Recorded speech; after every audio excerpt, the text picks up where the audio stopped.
Sạch rồi.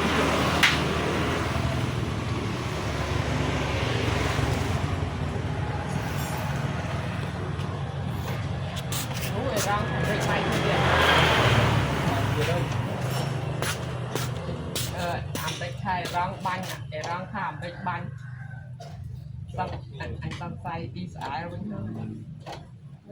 Bánh tủ, bánh tới là rịch chào người rong. Rong chào thà rịch, thật là ngọt.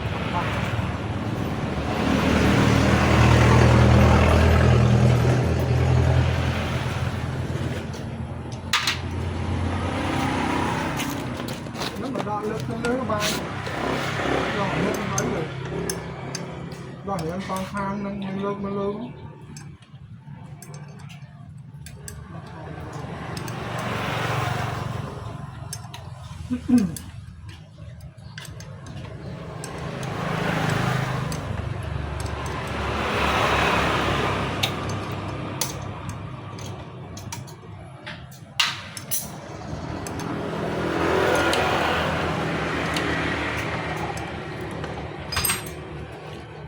Nhớ về mà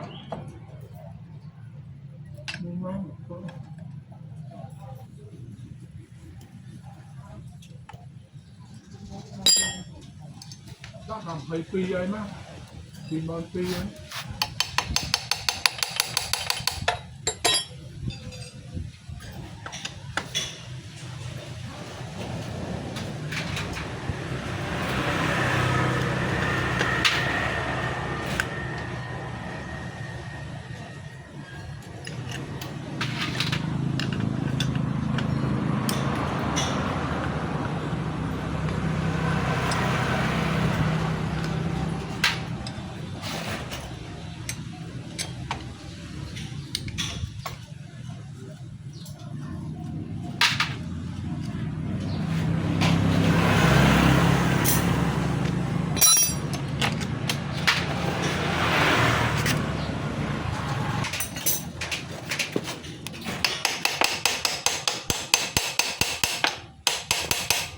chọc chứ bên đấy không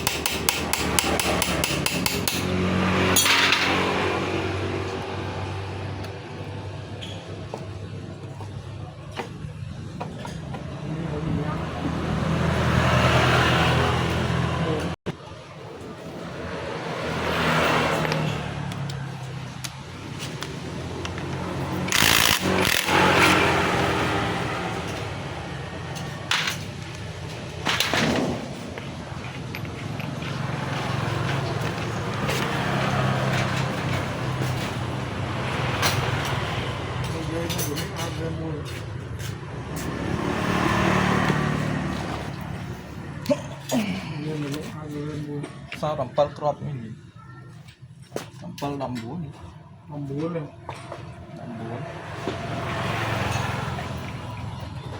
đậm miếng đầm búa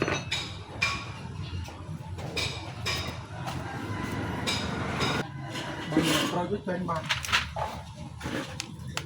tổng dòng ấy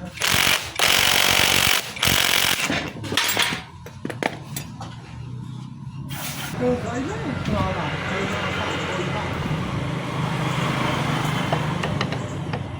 nó có về phía